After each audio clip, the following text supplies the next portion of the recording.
welcome back to Just Kiss My Frog. Was just giving my soul a brief power nap after the 40 days of videos that I did during Lent. If you haven't seen that, you can click here. But I'm back with more videos, which is a joy, isn't it? Well, we'll see. Yes, we'll see. I know, this could be shit. Today, I wanted to pay homage to some of my favourite ginger characters.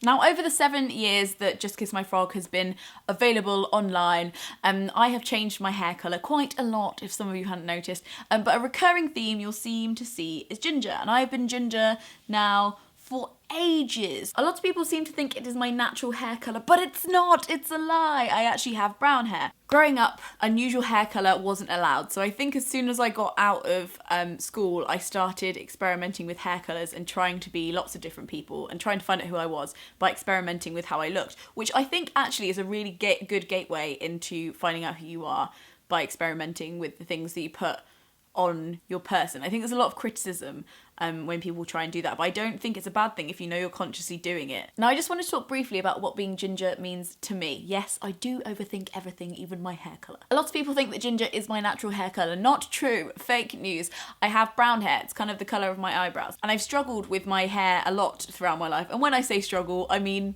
not at all. I've overthought and acted on my hair quite a lot over the years. I think because I wasn't allowed to dye my hair any other colour when I was at school. Part of me dyeing my hair all of these crazy colours, pink and purple, and bleaching it, and with all these different ways to be like, who can I be now that I've left school? And I think there is like a flurry around your 20s, especially if you've been controlled in a kind of normal comp school, to change everything about yourself immediately just because you can, just because you're excited to be alive, just because you're excited to be free. And I definitely did that for a long time, and I changed up my hair colour.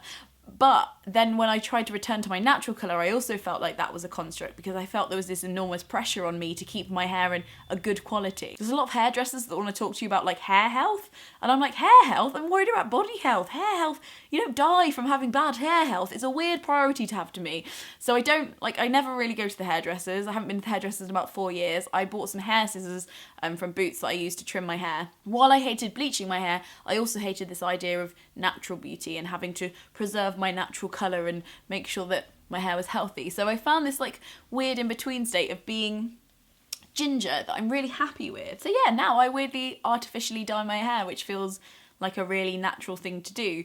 And that's in the context of realising that nothing we do is natural, but things that feel natural are often just fun. I have been thinking recently about why I love being ginger so much and what it means and symbolises to me.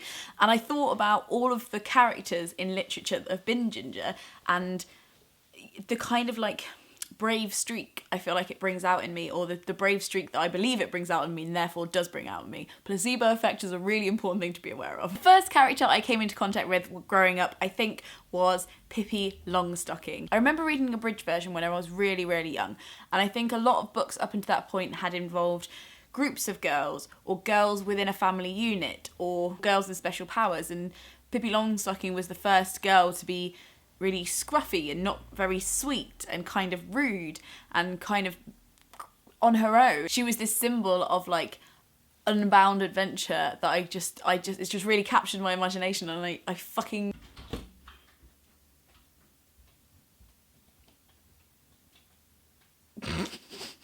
she was this amazing symbol of like going it alone and being a lone adventurer, and I loved that. Then came Annie and Hallie into my life. There isn't a friend I have that hasn't been obsessed with Parent Trap at one point in their life. Hallie and Annie represented to me these two parts of the same personality that I wanted, and I wanted to have this balance of them, and they had both, and I couldn't decide who I loved more, and I also wanted to go on so many adventure holidays. They were the big sisters I didn't have and I wanted to be, and also probably responsible for my lifelong love of pranks. Then came The Bed and Breakfast Star by Jacqueline Wilson, much overshadowed by Tracy Beaker. Elsa was a girl with a lion's mane and a lion's personality, and she was bullshy and loud. She lived in a bed and breakfast because her parents couldn't afford a house, and also just generally that time was a really great, like, Jacqueline Wilson introduced me a lot to like the experiences of others and how class and money affect your experience as a person and therefore a child and therefore an adult. And it was just, I don't know, for me, The Bed and Breakfast Star and the character of Elsa had a bigger impact on me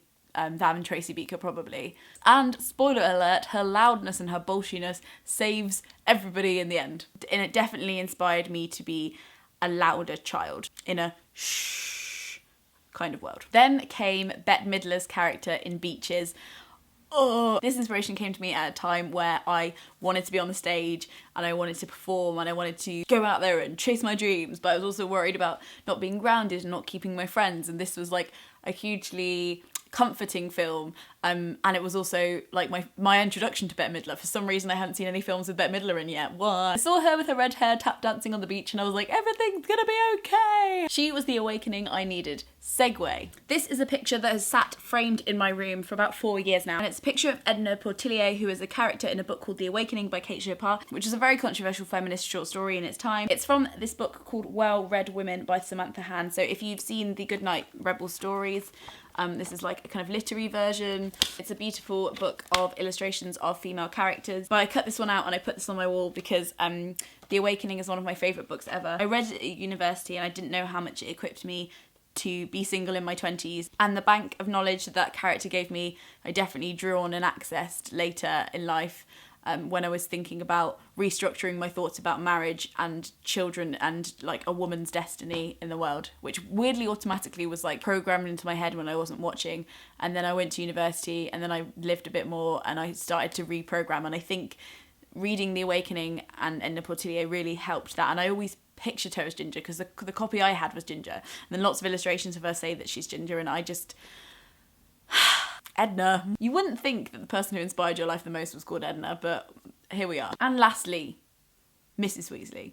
Not Ginny, she can, whatever. I can take or leave Ginny. Mrs. Weasley is one of the most kick-ass characters I've ever read about in literature. She, if we're looking at the generation game, she is the future Ginger I wish to turn into, although maybe with less children, potentially less children. I will find other wayward people to knit jumpers for. Do you guys have any... I don't know, characters or people from your past that you think have influenced how you dress or look or act now? Sometimes I worry that I've brainwashed myself into being ginger, but at the same time, everybody chooses things, and dyeing my hair ginger is kind of like putting on my favourite pair of pants every day. If I want to have a lucky day, it's like my little bit of like oomph. And is there anything wrong with that? Tell me in the comments below something that you've changed about your personality because you love a character, or tell me who your favourite ginger characters are. I mean, Wild Thornberrys, Eliza, is it Rose in Titanic? Princess Brave, I don't remember her name. Anne of Green Gables, Annie, they're everywhere. Thanks for watching. I'm going to leave some of my other videos that I've made over here for you to have a little root around in.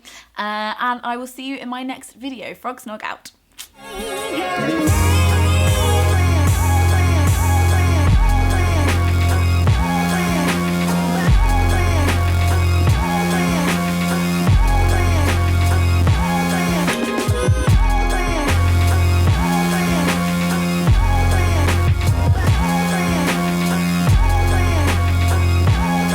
Character I think that I came into contact with who was ginger.